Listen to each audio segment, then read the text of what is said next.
Well, good evening. Certainly wonderful to be with you this evening. I'm so glad that we have this opportunity to be here together. If you have your Bibles, I pray that you do. Be opening up to Psalm 60. That is the psalm under consideration this evening. Just 12 verses, so it won't take us too long to get through that. I will note just a few things really quickly before we get into this particular psalm. The writer is David. Most commentators and historians do not dispute the fact that it was David. The King James, and we talked about this before, the King James, and then there are other translations that will have a title above some of the Psalms. And Bible scholars go back and forth because they have found over the years some manuscripts that have included that title as part of the Psalm, and then they found other manuscripts where that's not included. And so there's debate on whether or not the title is actually inspired or not, but it does help give us some information about the writer and some of the occasion. And so the occasion of this particular psalm, you'll note there on your handout, appears to be when David strove, and there's some words there that I'll let you take home and I'll let you pronounce them on your own. I'm not going to try and butcher them here in front of you. But Tom Waycaster noted that these are actually in reference to areas rather than people. And you include that with Joab that's made reference in that heading. It most likely coincides with the events that are found in 2 Samuel chapter 8, verses 3 through 5, 2 Samuel chapter 10, verses 16 through 19, and 1 Chronicles chapter 18, verses 3 through 12. And so this is David writing this psalm after apparently suffering a defeat in battle. And so let's note together then Psalm 60. O God, thou hast cast us off. Thou hast scattered us. Thou hast been displeased. O turn thyself to us again. Thou hast made the earth to tremble. Thou hast broken it. Heal the breaches thereof, for it shaketh.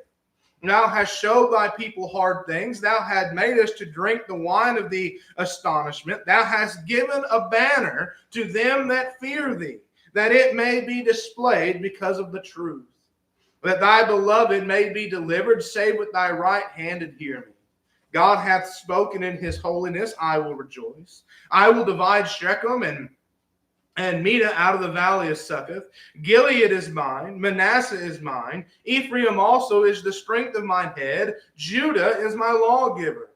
Moab is my washpot. Over Edom will I cast out my shoe. Philistia, triumph thou because of me. Who will bring me into the strong city? Who will lead me into Edom?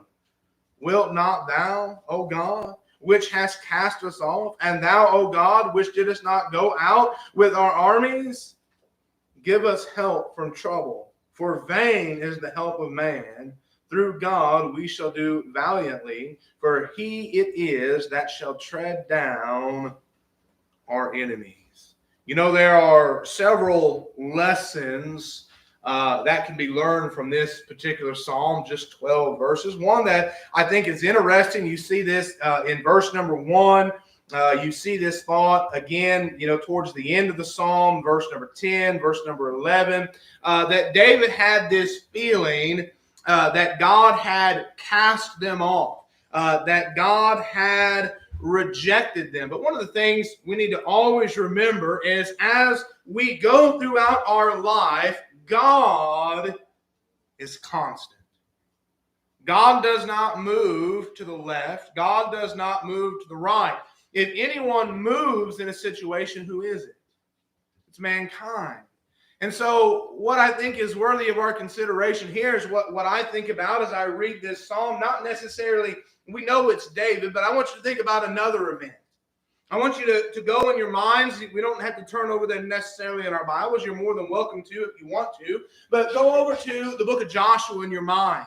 And as the children of Israel, as they're finally coming into the land of Canaan, they have this first big city that they're going to conquer. And of course, that is the city of Jericho. And if you remember, God had given the command, when you go into Jericho, you need to destroy everything. You're not going to save the king. You are going to destroy everything. There's only one thing that's going to be spared. And that is the household of Rahab. Anyone that is in Rahab's house, that's the only thing that's being spared. Everything else is going to go. Well, of course, as you remember, there's a guy by the name of Achan. And he's seen some things in the city of Jericho that he coveted, and he took them and he hid them. Unbeknownst to Joshua and the other men, they go down to the next city, a little city of Ai, and they get beat. And do you remember Joshua's reaction? Joshua got down on his knees. He rent his clothes. He couldn't understand what was going on. And you remember God told Joshua, get up from there because there is sin in the camp. And it's not that God had left the people. It's the people had left God because of sin. And so that's what we have going on here in the case of David. As a matter of fact, if you look on our sheet there, we must always remember that if we are doing what is right with God, God is with us. I have on there Deuteronomy chapter 31 and verse 6. It's really the idea or the principle where God says, I will never leave thee nor forsake thee. You know, we mentioned Joshua. Go read Joshua chapter 1, verses 1 through 9, and note how many times God tells Joshua in those 9 verses, be strong, be of good courage, for I am with thee. You know, that's the beautiful thing when we have God on our side. But you know, one thing we have to remember, David is dealing with this, and this psalm is something that you and I are going to deal with in our lives, that God has always had those enemies. He's always had those ones that are against him, and therefore God's people has always had those that are against him. We, of course, know what Paul would write in 2 Timothy chapter 3, in verse number 12, when he tells them, yea, all who would live godly will suffer persecution. But if you're in that same chapter, 2 Timothy chapter number 2, and you back up to verses 2 and 3, note that Paul encourages Timothy to labor with him, to fight with him as a good soldier. We have enemies of God. Of course, we know God has enemies.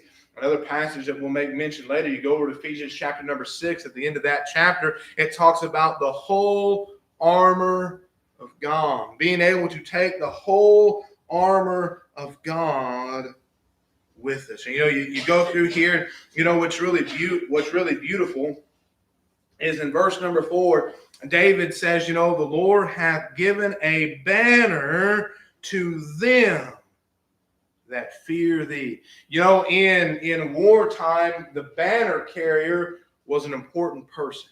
Because when things weren't going necessarily good in battle, that guy that was carrying the banner, he could run out there, and what would it do? It would cause encouragement. It would cause the troops to rally for a cause. There's the cause.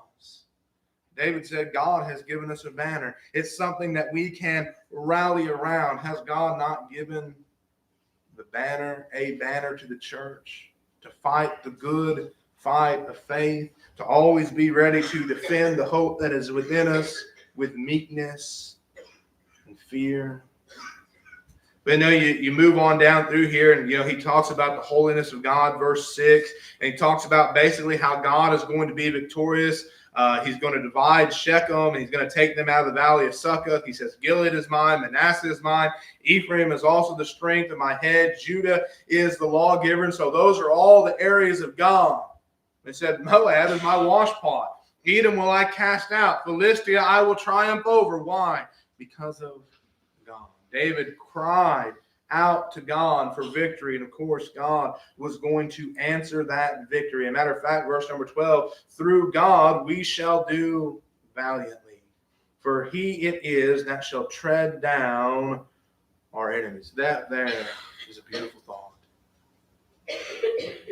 As we go throughout this life and we suffer hardships, sometimes we suffer defeat, who can we always rely on?